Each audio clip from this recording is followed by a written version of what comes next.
નમસ્કાર દર્શક મિત્રો, ગુજરાત એટ 7 સાથે હું છું પ્રિન્સ અને જુલાઈથી ચોમાસું બેસવાના સમાચાર મળી રહ્યા છે. ત્યારે 2 જુલાઈથી ચોમાસું જામવાના એંધાણ અત્યારે મળી રહ્યા છે. વીજળીના કડાકા ભડાકા સાથે મેઘમહેર થશે. ત્યારે 28 જૂનથી 4 જુલાઈ સુધી વરસાદની હવામાન વિભાગ દ્વારા આગાહી કરવામાં આવી છે. ત્યારે સૌરાષ્ટ્ર અને કચ્છમાં છૂટાછવાયા સ્તરોએ વરસાદ પડશે. દરિયાકાંઠાના જિલ્લાઓમાં ગરમ અને ભેજવાળું હવામાન રહેવાની હવામાન વિભાગ દ્વારા આગાહી કરવામાં આવી છે.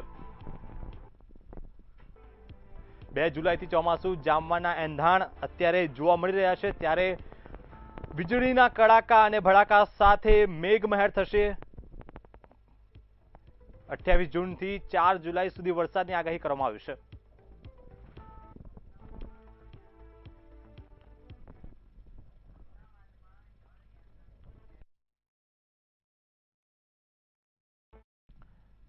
ત્યારે મહત્વના સમાચાર પ્રાપ્ત થઈ રહ્યા છે કે જ્યાં અમદાવાદમાં જળ યાત્રાની તૈયારીઓ તેજ જોવા મળી છે. અમદાવાદથી આ મહત્વના સમાચાર કે જ્યાં જળ યાત્રાની તૈયારીઓ અત્યારે પૂરજોશમાં જોવા મળી રહી છે. જળ યાત્રાનું ફૂલ સ્કેલ રિહર્સલ યોજાયું હતું. ત્યારે 500થી વધુ પોલીસ કર્મીઓ રહેશે જળ યાત્રામાં તહેનાત. મહત્વના સમાચાર કે જ્યાં જળ યાત્રાને લઈને સમાચાર સામે આવી રહ્યા છે. સુરક્ષા વ્યવસ્થાનું રિહર્સલ પૂર્ણ કરાયું છે. જ્યાં 500થી વધુ પોલીસ કર્મીઓ હાજર રહેશે. રથયાત્રા રૂટ પર ખાસ પેટ્રોલિંગ થશે. અમદાવાદ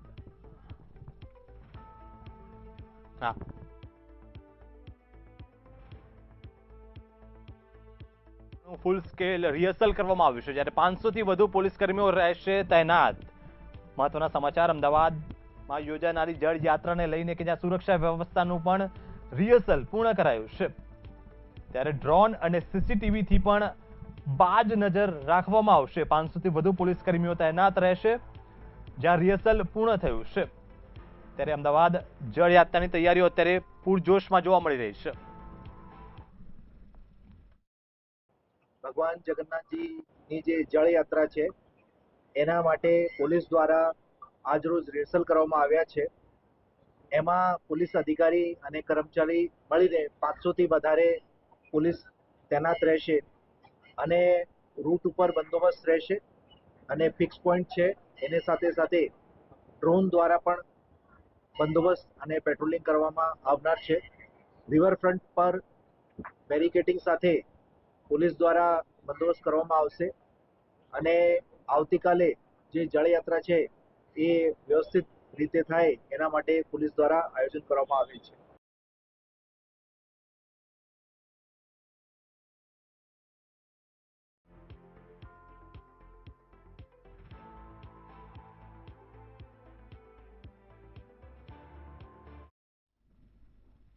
મહત્વના સમાચાર મહેસાણાથી મળી રહ્યા છે કે જ્યાં મહિલા મુસાફર અને ટિકિટ ચેકર વચ્ચે બબાલના દ્રશ્યો સામે આવ્યા છે.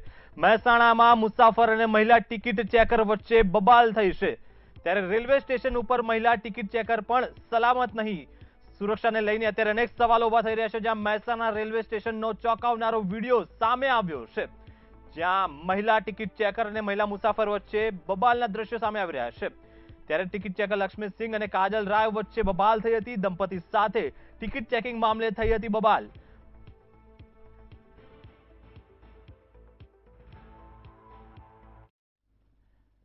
ત્યારે મહત્વના સમાચાર પ્રાપ્ત થઈ રહ્યા છે કે જ્યાં બનાસકાંઠામાં અંબાજી હાઈવે પર અકસ્માતની ઘટના સામે આવી છે. ત્યારે પાલનપુર અંબાજી હાઈવે પર અકસ્માતની ઘટના સામે આવી છે. મેરવાડા ચોકડી ઉપર સ્કોર્પિયો ખાડામાં પલટતા અકસ્માત સર્જાયો હતો. અકસ્માત સર્જાતા ભારે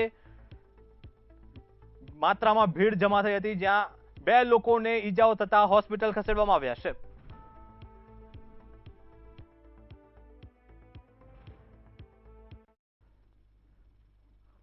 ખેડૂતોની 6 માંગણીઓને લઈને મોરબીમાં આંદોલન વધુ ઉગ્ર બનતું જોવા મળી રહ્યું છે.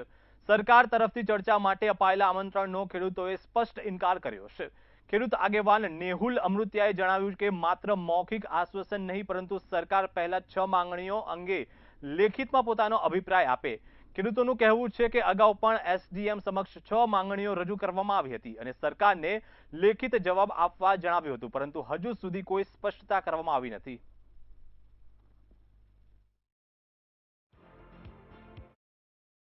એસડીએમ સાહેબને અમે મૌખિક રજૂઆત કરેલી છે, ત્યારે એસડીએમ સાહેબે અમને એવું કીધેલું કે તમે લેખિતમાં આપો, જેથી કરીને અમે આને ગાંધીનગર મોકલી શકીએ ઉર્જા વિભાગ અને મુખ્યમંત્રી પાસે. એટલે હું 5 દિવસ સાહેબ ભૂખ્યો હતો, તેમ છતાં અડધી કલાક બેસીને મેં એક પોઈન્ટ હાથથી લખીને 6 પોઈન્ટની અમારી જે માંગણી હતી એ માંગણીને અમે લેખિત એસડીએમ સાહેબને આપેલી છે અને એ લેટર એસડીએમ સાહેબે ગાંધીનગર મોકલેલો છે. તે પછી એસડીએમ સાહેબ અમને મૌખિક અહીં કહેવા એવા કે ચાલો તમે ગાંધીનગર માટે. ત્યારે સરને અમે કીધું કે અમે અમારું સ્ટેન્ડ લેખિતમાં ક્લિયર કરેલું છે, આ અમારે જોઈ છે. તો હવે સરકારશ્રી તરફ ઉર્જા વિભાગમાં જે કોઈ ટેકનિકલ માણસો હોય એ માણસો તેનો અભ્યાસ કરીને એક ખેલે સ્ટેન્ડ ક્લિયર કરે. અને આગળ વાત કરીએ તો વીજ લાઈનો નાખવાના વિરોધમાં મોરબીના ખેડૂતોનું આંદોલન વધુ ઉગ્ર બનતું જોવા મળી રહ્યું છે. આંદોલનને વધુ મજબૂત અને સક્રિય બનાવવા માટે આજે જામનગરના ખેડૂતો દ્વારા મોરબીના ખેડૂતોના સમર્થનમાં રેલીનું આયોજન કરવામાં આવ્યું હતું. વીજ કંપનીઓની મનમાનીના કારણે ખેડૂતોને લાખો રૂપિયાનું નુકસાન થઈ રહ્યું છે, જેના વિરોધમાં ખેડૂતો લડી લેવાના મૂડમાં અત્યારે હાલ જોવા મળ્યા છે. ત્યારે જામનગરથી ખેડૂતોનો એક વિશાળ કાફલો આવતીકાલે મોરબી જવા રવાના થયો છે.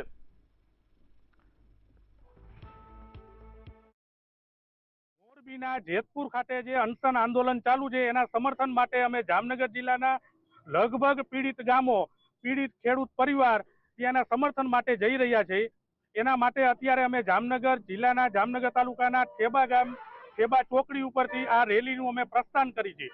ખરેખર જો આ ખેડૂતોની પીડા હોય અને ખેડૂતોને વાચા આપવા માટે જો ભેગા થતા હોય તો દરેક સમાજ, દરેક ખેડૂત મિત્રો આમાં 18 વર્ણ છે, કોઈ પટેલ, કોઈ ક્ષત્રિય, કોઈ દલિત કે એવું કંઈ છે નહીં, પણ દરેક સમાજની આ પીડા છે એને વાચા આપવા માટે હું મીડિયા મિત્રોને, દરેક સમાજના આગેવાનોને બધાને વિનંતી કરું છું કે અમારી સાથે જોડાવ.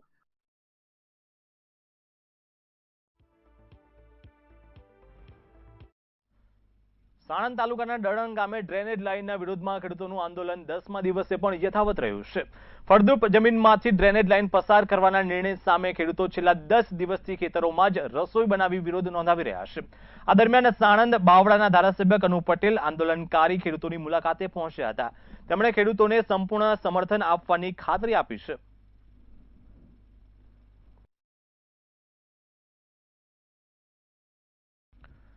રાજકોટના ડિમોલિશનને લઈને એક નવો વળાંક સામે આવ્યો છે અને વાતાવરણ ગરમાયું છે. ડિમોલિશનના વિડીયોગ્રાફીનો કોન્ટ્રાક્ટ રાખનાર હિતેશ ભાયાણીનું નિવેદન સામે આવ્યું છે. રાજકોટ ડિમોલિશનની વિડીયોગ્રાફીનો ખર્ચ 24 લાખ રૂપિયા હતો. તાત્કાલિક અસરે કેમેરામેનની જરૂરિયાત હોવાથી રાજકોટની બહારથી કેમેરામેનને બોલાવવામાં આવ્યા હતા. કોર્પોરેશનને મને તાજેતરમાં જ પૈસા ચૂકવ્યા છે. આમાં કોઈ પણ પ્રકારનો ભ્રષ્ટાચાર કરવામાં આવ્યો નથી તેવું હિતેશ ભાયાણી દ્વારા કહેવામાં આવ્યું છે. તો બીજી તરફ પાણીની બોટલ ખર્ચે સહકારી આગેવાન પરસોત્તમ પીપળિયાએ નિવેદન આપ્યું છે. 2 રૂપિયાની પાણીની બોટલના ભાવને લઈને આકરા પ્રહાર કર્યા છે. પુરુષોત્તમ પીપળિયાએ આ કૃત્યને ભ્રષ્ટાચારથી ભરેલું ગણાવ્યું છે. પાણીની બોટલનો 200 mlનો એક બોટલનો ભાવ 8 રૂપિયા લગાડેલો છે. જે બોટલ પ્લાસ્ટિકની ગુણવત્તા અનુસાર 2 રૂપિયામાં મળી શકે છે ને 2.5 રૂપિયામાં મળી શકે છે. સારી ગુણવત્તાની બોટલ હોય તો 2.5 રૂપિયામાં. અમે ખુદે પાણી વેચેલું છે. ત્યાં અમે 5000 બોટલનું વિતરણ કરેલું. આ સારી ગુણવત્તાવાળી હતી એટલે 2.5 રૂપિયાની આવેલી. પણ જે કોર્પોરેશન તરફથી પાણી પીરસવામાં આવ્યું એ ચોરસ બોટલ હતી. તમે ઢાંકણું ખોલો તો પાણી તમારા હાથ પલાળી દે, એટલે હલકા ગુણવત્તાવાળી બોટલ હતી. આગળ વાત અરવલ્લી જિલ્લાની કે જ્યાં વરસાદ ખેંચાતા ખેડૂતો ચિંતામાં મુકાયા છે. મોંઘા ભાવે બિયારણ લાવી મગફળી, સોયાબીન અને કપાસનું વાવેતર કર્યા બાદ વરસાદના અભાવે પાક સુકાઈ રહ્યો છે. સિંચાઈની સુવિધા ધરાવતા ખેડૂતો પિયતથી પાક બચાવવાનો પ્રયાસ કરી રહ્યા છે, જ્યારે વરસાદ આધારિત ખેડૂતો મુશ્કેલીમાં મુકાયા છે.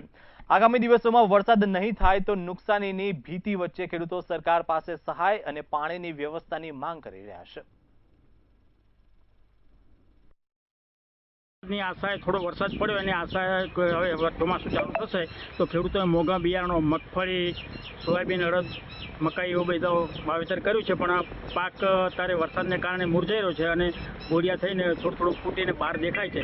પરંતુ ખેડૂતના જેને પાસે સગવડ થોડી જાજી છે, ટપક ફુવારા અને એ ટપકથી પણ પાણી સિંચાઈ કરી અને પોતાનો પાક બચાવવા માટે મહેનત કરે છે. બિયારણની અંદર તો લગભગ 5,000 થી 5,500 રૂપિયા એક વીઘાનો મગફળીનો ખર્ચો થાય છે, પણ ભગવાનને પ્રાર્થના કરીએ કે મેઘરાજા જલ્દી મોકલે તો આ ખેડૂતનું મોંઘા ભાવનું બિયારણ બચે. લગભગ બધા ખેડૂતોએ મગફળી, સોયાબીન, અડદનું વાવેતર લગભગ પહેલાં વરસાદે થઈ ગયેલું છે, પણ વરસાદ ખેંચાતા એ મગફળી, સોયાબીન, અડદના ખાલી ટીયું ફૂટી બહાર નથી આવી. હા, લગભગ ફેલ જશે એવું લાગે છે. બરાબર, છતાંય ખેડૂતો પોતાની મહેનતથી આ ટપક અથવા ફોરાની પીલાથી લોકો બહાર લાવવા કોશિશ કરે છે, પણ અપૂરતા પાણીને અપૂરતી વીજળીના હિસાબે પાણીનો સ્ત્રોત પૂરો થઈ શકે એમ નથી. અરવલ્લી જિલ્લાની અંદર ખેડૂતોની હાલત કફોડી બની છે, જેનું કારણ છે કે જે પ્રકારે ચોમાસાની શરૂઆત થઈ ચૂકી હતી અને ખેડૂતોએ પોતાના ખેતરની અંદર પાક ઉગાડ્યો હતો, પરંતુ હાલ વરસાદ પણ હાથ તારી દઈ ચૂક્યો છે. દ્રશ્યની અંદર બતાવવા માંગીશ કે હાલ ખેડૂતોની ખેતરમાં જે મગફળીનો પાક છે એ બહાર તો આવી ચૂક્યો છે, પરંતુ વરસાદ ન હોવાના કારણે ક્યાંક આ પાક નિષ્ફળ જવાની ભીતિ સેવાઈ રહી છે. ત્યારે ખેડૂતે પોતાના પાકને બચાવવા માટે ફુવારા પદ્ધતિથી પાણીનો છંટકાવ કરવાનું શરૂ કર્યું છે. જો આગામી સમયની અંદર જો વરસાદ નહીં આવે તો ખેડૂતોનો પાક સંપૂર્ણપણે નિષ્ફળ જવાની ભીતિ સેવાઈ રહી છે. ત્યારે કહી શકાય કે જે પ્રકારે આ ચોમાસાની શરૂઆત તો થઈ ચૂકી છે, પરંતુ હવામાન વિભાગ દ્વારા જે આગાહી કરવામાં આવી છે એ પ્રમાણે જે વરસાદ વરસી રહ્યો નથી, જેના કારણે ખેડૂતોને ક્યાંક ને ક્યાંક મુશ્કેલી વેઠવાનો વારો આવી રહ્યો છે. હિતેન્દ્ર પટેલ, મંતવ્ય ન્યૂઝ, અરવલ્લી. રાજ્યમાં ચોમાસાની શરૂઆત થઈ હોવા છતાં બનાસકાંઠામાં વરસાદ ખેંચાતા ખેડૂતો અને પશુપાલકો ચિંતામાં મુકાયા છે. ખેતરો વાવણી માટે તૈયાર હોવા છતાં મેઘરાજા મહેર ન કરતા ખેડૂતોની મુશ્કેલીઓ વધી રહી છે. વરસાદ માટે હવે લોકો આસ્થા અને પરંપરાનો સહારો લઈ રહ્યા છે. પાલનપુરના બેચરપુરા વિસ્તારમાં મહિલાઓએ વર્ષો જૂની લોકમાન્યતા મુજબ ઢૂંઢિયા બાવજી બનાવી તેમના વધામણા કર્યા હતા. પાછળની પરંપરા તો વર્ષો જૂની સચવાઈ રહે એ માટે, અને વરસાદ આવ્યો નથી બનાસકાંઠામાં, આજુબાજુ કંઈક સાંભળવા મળ્યું વરસાદ આવ્યો, પણ આપણા બનાસકાંઠામાં વરસાદ નથી. એના માટે એની અનુકૂળતા લઈને અમે આ બધા ભજન કીર્તન સાથે અમે ઢૂંઢિયાનું આયોજન કરેલ છે, અને ગલીએ ગલીએ ફરી અમે ઢૂંઢિયા બાપજીને પ્રાર્થના કરીશું કે એ ભગવાન અમારા માટે, પશુ પંખી માનવજાત સબ પૃથ્વી પર જે લોક છે તેના માટે પાણીની સખ્ત જરૂર હોય એટલા માટે મેં પ્રાર્થના કરીશું. ત્યારે કારણ કે બનાસકાંઠા જિલ્લામાં જે વરસાદ નહીં, આજુબાજુ છે ને, કાલે દોતા વરસાદ થોડો થયો એમ કે અમે વિચાર્યું કે આપણે ઢૂંઢિયા બાપજી કાઢીએ. પહેલા ઢૂંઢિયા બાપજી કાઢતો તો વરસાદ આવતો, તો આપણે એવું વિચાર્યું કે થોડી બધી મંડળની બહેનો, અમારા હાજરી મંડળ ચાલે, બધી બહેનો ભેગી મળી અને આપણે ઢૂંઢિયા બાપજી કાઢીએ. પશુઓ માટે, પંખીઓ માટે, માનવજાત માટે, બધા માટે ઉપયોગ આવે. વરસાદ હોય તો પાણી આવશે, પાણી હશે તો ખાવા ખોરાક બધું મળશે. એટલે અમારે ગામડામાં પેલા ખૂબ કાઢતા ઢૂંઢીઓ આવી, એટલે ગામડામાં બધા ભેગા થતા ગામવાળા અને ઢૂંઢીઓ કાઢતા અને ગલી ગલી ફરતા અને ગલી ગલી ફરી અને ભગવાનને પ્રાર્થના કરતા કે એ ભગવાન વરસાદ આલે તો સારું, તળાવ ભરે, પછી નદીઓ આવે, પછી ખેતરમાં પાણી થાય, પછી હોળા હેડે, એમ ગામડામાં તો હેડે ને એ ટાઈપનું. એટલે એવું પ્રાર્થના કરતા બધા, અને વરસાદ તો જરૂર આવતો, ખૂબ જ આવતો એમ. અને આગળ વાત કરીએ તો પાલનપુરના ધણિયાણા ચોકડી વિસ્તારમાં ગટરનું ગંદુ પાણી, ખરાબ રસ્તા અને પ્રાથમિક સુવિધાઓના અભાવે રહીશોએ વિરોધ પ્રદર્શન કર્યું છે. વર્ષોથી ટેક્સ ભરવા છતાં સમસ્યાનો ઉકેલ ન આવતા પાલિકાને 10 દિવસનું અલ્ટિમેટમ આપવામાં આવ્યું છે. સમયસર કાર્યવાહી નહીં થાય તો પાલિકા કચેરીનો ઘેરાવ કરી ઉગ્ર આંદોલનની પણ ચીમકી ઉચ્ચારવામાં આવી છે.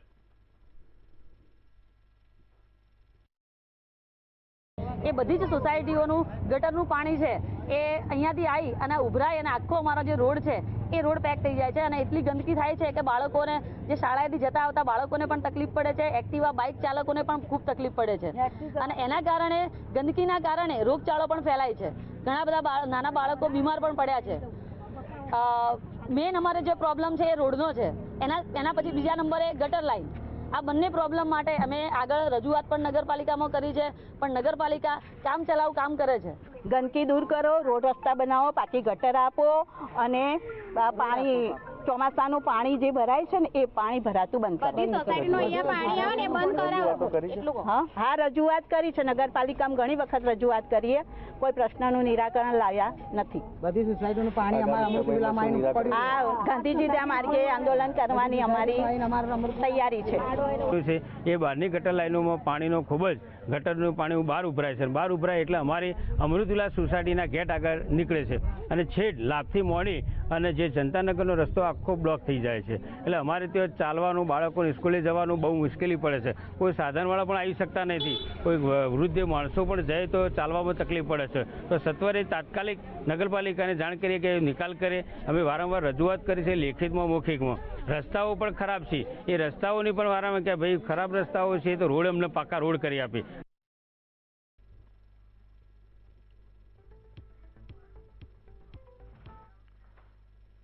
સમાચાર પાલનપુરથી કે જ્યાં પાણીના મુદ્દે યોજાયેલી બેઠક દરમિયાન ઉગ્ર બોલાચાલી બાદ મારામારીની ઘટના બની હતી.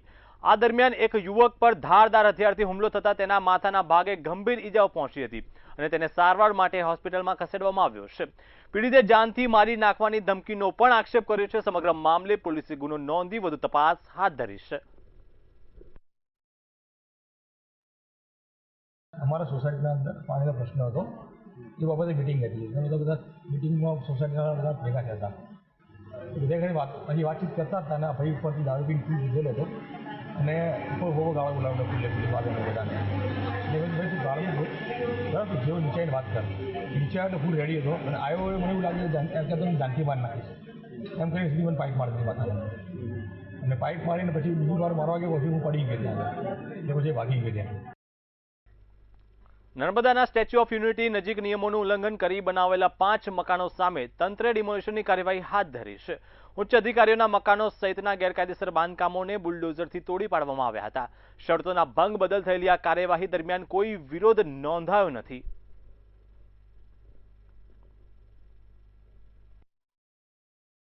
જી ચોક્કસથી મેં આપને જણાવી દઉં કે હાલ નર્મદા જિલ્લાના સ્ટેચ્યુ ઓફ યુનિટી નજીક ડિમોલેશનની કામગીરી હાથ ધરવામાં આવી રહી છે. જિલ્લાના ઉચ્ચ અધિકારીઓના મકાનો ઉપર હાલ દાદાનું બુલડોઝર ફરી વળ્યું છે. ત્યારે આપ અહીંયા તસવીરોમાં જોઈ શકો છો કે હાલ બુલડોઝર દ્વારા મકાનો ડિમોલેશનની કામગીરી કરવામાં આવી રહી છે. સ્ટેચ્યુ ઓફ યુનિટી નજીક દાદાનું બુલડોઝર દ્વારા અધિકારીઓના મકાનો ઉપર ડિમોલેશનની કામગીરી કરવામાં આવી રહી છે. ત્યારે શરત ભંગ થતાં અધિકારીઓના મકાનો ઉપર બુલડોઝર ફરી વળ્યું છે. સ્ટેચ્યુ ઓફ યુનિટી નજીક ગરુડેશ્વર પાસે 2019માં જમીન ફાળવવામાં આવી હતી. કુલ 13 ઉચ્ચ અધિકારીઓને જમીન ફાળવવામાં આવી હતી, જેમાંથી 7 અધિકારીઓને મકાન બાંધ્યા હતા અને 6 જેટલા જમીન સરકાર દ્વારા પરત લેવામાં આવી છે. તંત્ર દ્વારા શરત ભંગની નોટિસ આપવામાં આવી હતી અને આજે 5 મકાનો પર બુલડોઝર ફેરવવામાં આવ્યું છે. 2 મકાનો પર સ્ટે લાવતા આજે મકાનો પર કાર્યવાહી કરવામાં આવી નથી. અનેક અધિકારીઓ હાલ રાજ્યમાં ઉચ્ચ હોદ્દા પર છે. ત્યારે હાલ શાંતિપૂર્ણ માહોલમાં ડિમોલેશનની કામગીરી કરવામાં આવી રહી છે અને અધિકારીઓ દ્વારા કોઈ પણ પ્રકારનો વિરોધ કરવામાં આવતો નથી અને હાલ અહીંયા શાંતિપૂર્ણ માહોલમાં ડિમોલેશનની કામગીરી ચાલી રહી છે. સ્ટેચ્યુ ઓફ યુનિટીથી વસીમ મેમન, મંતવ્ય ન્યૂઝ. બોટાદ જિલ્લાના રાણપુર તાલુકાના ગઢિયાથી ઉમરાળા સહિત અનેક ગામોને જોડતો આંતરિક રસ્તો છેલ્લા ઘણા સમયથી બિસ્માર હાલતમાં હોવાથી સ્થાનિકો, ખેડૂતો અને વાહન ચાલકોને ભારે હાલાકી ભોગવી રહ્યા છે. 3 મહિના પહેલા રસ્તાના નિર્માણની કામગીરી શરૂ કરવામાં આવી હતી, પરંતુ કપચી નાખ્યા બાદ કામ અધવચ્ચે જ બંધ થઈ ગયું હોવાનો સ્થાનિકોનો આક્ષેપ છે. પરિણામે રસ્તા પર કાંકરા અને પથ્થરો પથરાઈ જતા અકસ્માતનો ભય વધી ગયો છે. સ્થાનિકોએ તંત્રને તાત્કાલિક અધૂરી કામગીરી પૂર્ણ કરી રસ્તાનું સમારકામ કરવાની માંગ કરી છે. ધારપીપળા જવાનો રસ્તો છે. અમારે ગમે ત્યારે ધારપીપળા ઉંબરાળા જવું હોય અને આમ ધારપીપળાથી આમ જવું તો એ બહુ તકલીફ પડે છે અને ગમે ત્યારે ગાડી લપટવાની, ઘર હોય બહુ બીક રહે છે. અમારી માંગ એવી છે કે જલ્દી આનું કામ પતાવે અને પૂરું કરે. તો 4-5 વર્ષથી સાહેબ ખરાબ છે અને અમારે માંગ તો ઘણી છે. હારો જેમ બને હટ હારો થઈ જાય. અમારે તકલીફ બહુ પડે. અમારે બૈરા હોય, છોકરા હોય, અહીંયા નીરના ભારા બધું અમારે મારે વાડી દે છે. અકસ્માતની તો એમ થાય ઘડી હાંક્યું તો એમ થાય હમણાં પડીશું, હાથ પગ ભાંગશે, મોઢું ભાંગશે. અમારી માંગ એવી છે કે જેમ બને હટ સારો રોડ થઈ જાય. અરે ફૂલ તકલીફ પડે છે. મારા ઘરના ફ્રેક્ચર હોતન થઈ ગયા રસ્તામાં જતા ચાલુ એટલે ગાડી આખી પલટી જ જાય છે. મોટા મોટા કબજા છે, નથી અંદર બીજું અંદર કે રફો નાખતા, કોઈ પણ વસ્તુ આગળ કરતા, કોઈ પણ વસ્તુ નાખતા જ નથી. એમના વીકીને વ્યાઈ ગયા છે. 3 મહિનાથી છે આવું. શું કરવું જોઈએ, માંગ શું તમારી? અમારે આને ઝડપીમાં ઝડપી કામ ઉપાડે અને હટ આ રસ્તાનો પાકો રસ્તો કરી અને કામ પૂરું કરે તો ગામે આ ખેડૂતોને તકલીફ ઓછી પડે. કેટલા ગામોને જોડતો રસ્તો છે, અન્ય કેવા ગામોમાં રસ્તા આ અહીંથી ગઢિયાથી અલમપુર જવા માટે, ગઢિયાથી રાણપુર જવા માટે, ગઢિયાથી ઉમરાળા જાવ, કોઈ પણ રસ્તો એક રસ્તો એવો નથી અહીંયા કમ્પ્લીટ ઠેઠ સુધી પૂગી જાય એવો રસ્તો હોય. આગળ વાત કરીએ તો ખેડાની ફટાકડા ફેક્ટરી દુર્ઘટનાના મામલે નવા ખુલાસા સામે આવી રહ્યા છે. ફેક્ટરીનું વીજ કનેક્શન કાપવા પહોંચેલી વીજ વિભાગની ટીમ કાર્યવાહી કર્યા વગર જ પરત ફરી છે. પરત ફરતા સમગ્ર મામલે અનેક સવાલો ઉભા થયા છે. સ્થાનિકોએ ફેક્ટરીને ગેરકાયદેસર વીજ કનેક્શન આપવામાં આવ્યું હોવાનો આક્ષેપ કર્યો છે, જેના કારણે હવે વીજ વિભાગની ભૂમિકા પણ શંકાના દાયરામાં આવી છે.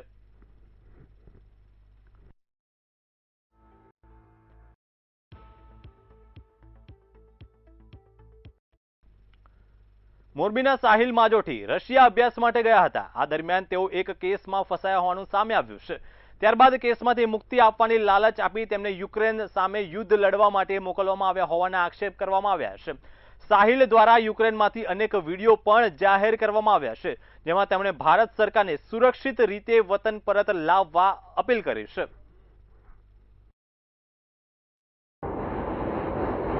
साहिल की रिहाई के लिए हमने लगातार कानूनी, कूटनीतिक और मानवीय प्रयास किए हैं. मैं साहिल की मां की